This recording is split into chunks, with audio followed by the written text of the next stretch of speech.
Fenêtre sur l'emploi et on accueille Julien Morisson. Bonjour Julien, Bonjour. cofondateur de Chasseurs de Job et les années folles avec ces influenceurs qui sont de plus en plus influents. Exactement. On parle avec vous aujourd'hui, et ça c'est très intéressant, du phénomène des indépendants.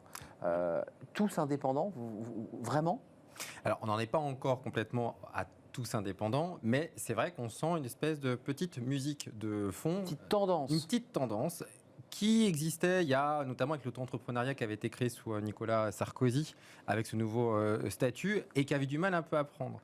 Mais là, on sent que de plus en plus, notamment du fait de la pénurie, vous l'entendez tous les jours, alors, la grande démission, la difficulté pour recruter, comment être plus attractif, les entreprises doivent réfléchir à d'autres organisations. Donc oui, c'est un phénomène qui commence à prendre de l'ampleur. Donc pour attirer, les entreprises commencent à se dire, mais après tout, c'est peut-être plus le CDI, le CDD qui est la clé, c'est peut-être d'autres formes de statut juridique. Exactement. En fait, ce qu'on entend poindre, moi j'étais encore pas plus tard que cette semaine avec et un RH et un chasseur de tête qui abondaient dans le même sens, qui disaient que deux choses. Un, les candidats demandent à être courtisés. Il dit le job board où on candidate, c'est vrai que ça a toujours été un peu agaçant, taper 1, taper 2, taper 3, taper 4 avec des formulaires qui n'aboutissent jamais, c'est insupportable. Donc ça marche beaucoup. On en parlait il y a un instant sur la tech dans le recrutement, quoi. Non, mais c'est quand même un peu ringue, si je peux me permettre. C'est ringue et c'est long et les gens veulent des choses simples maintenant. Donc c'est vrai que ça séduit moins et les candidats veulent être séduits davantage. Et en parallèle, c'est vrai, on a aussi des entreprises qui ont du mal à attirer, qui essaient de trouver d'autres systèmes juridiques et notamment l'indépendance. On a le contrepoint, il faut quand même le préciser, parce qu'il y a le salarié qui aimerait être courtisé, puis il y a aussi le salarié à qui on impose l'indépendance.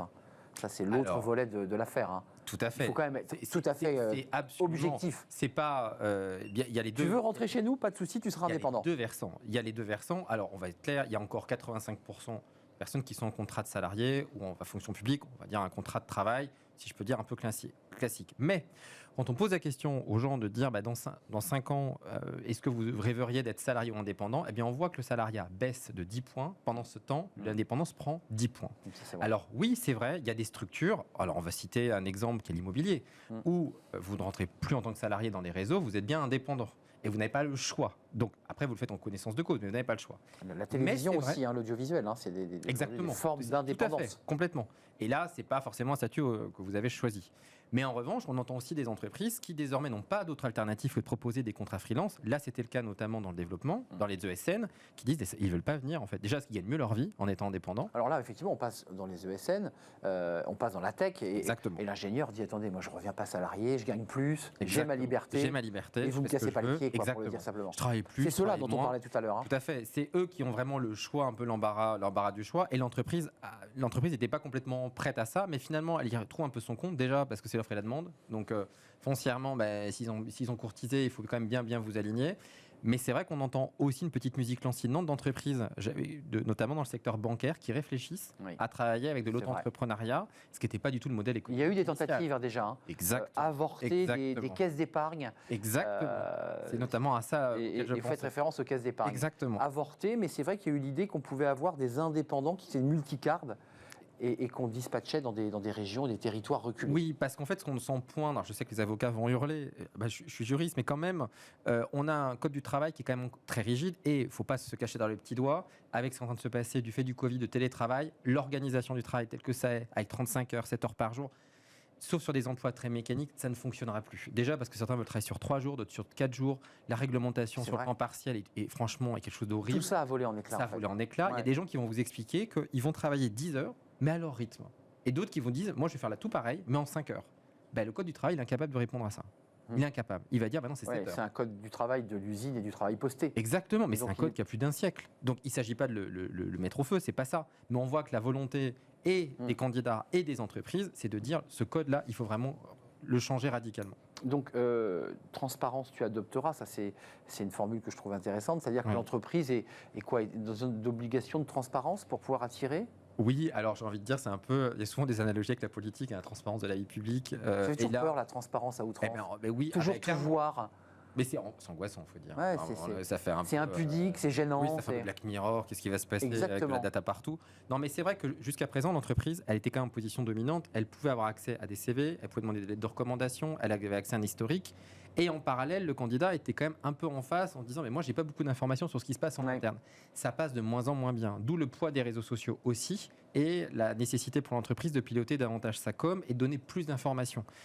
Il y a encore 10 ou 15 ans, c'était vu comme un manque de loyauté, un manque de confidentialité. Désormais, ça devient un parti pris important de pouvoir être plus transparent dans sa manière de raisonner. Il faudrait créer un Nutri-Score pour l'entreprise, un peu comme on fait pour les gâteaux. Mais ça a failli, alors c'était dans le cadre des RPS, mais c'est vrai. Pareil, ça a planté la montée. De 1 à 5, on voit où l'entreprise se situe, ça va très vite. Oui, ça pourrait être. Alors on sait qu'il y a les phénomènes comme, les sites comme Glassdoor qui donnent un avis. Ouais.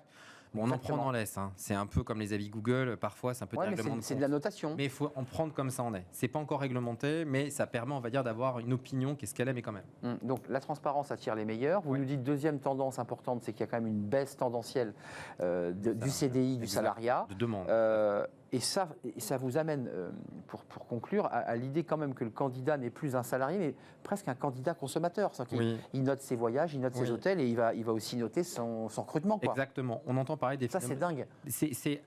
On est en train de complètement... Alors, on en est au début, donc il faudra vraiment mesurer ça dans les mois et surtout années à venir. On parle notamment du phénomène du ghosting, qui n'est pas un phénomène qui est pour moi lié propre au recrutement, mais on voit que le rapport au candidat à l'entreprise est un rapport pour moi qui est surindividualisé, qui est surpersonnalisé, qui est un rapport de consommation. On a dit que finalement, le salarié, on devait avoir une approche en entreprise candidat, expérience candidat. Ouais. Bon, du coup, il a poussé le truc au maximum en disant ok, donc je vais être un candidat, mais je suis d'abord un consommateur. Donc personnalise mon arrivée, contacte-moi, séduis-moi. Et l'entreprise elle va commencer à être extrêmement démunie parce que l'entreprise, un peu comme en politique pour faire analogie, mais comme les syndicats, c'était des collectifs. Oui. Et l'entreprise, elle a énormément de difficultés. Donc ce qu'elle prend finalement, elle dit, du coup, je vais faire de l'indépendance. Parce que salarié, par définition, le salariat, c'est un collectif. Parce qu'elle ne peut pas individualiser aussi finement que ce que désire le salarié. Elle ne l'a pas fait du tout. C'est-à-dire que ce n'est pas comme si elle était partie. Enfin, moi, je veux bien qu'on raconte des jolies histoires, mais... Ça vient un peu, il y a quelques entreprises qui proposent de l'onboarding un peu... Non, Ah oui, alors ça, l'onboarding, qui est the new world of integration. On est d'accord. Onboarding is the new integration, qui est super. Mais en soi, on n'a pas révolutionné en 2022 quand même grand-chose. Hein. On va se dire les choses. Pour vous, ça reste assez lent quand même. Mais oui, c'est assez lent parce que notamment, on peut prendre des exemples comme la GPEC, qui est quand même quelque chose qui date de 2007 et quand vous discutez la gestion des parcours, l'anticipation des futurs besoins. C'est ça.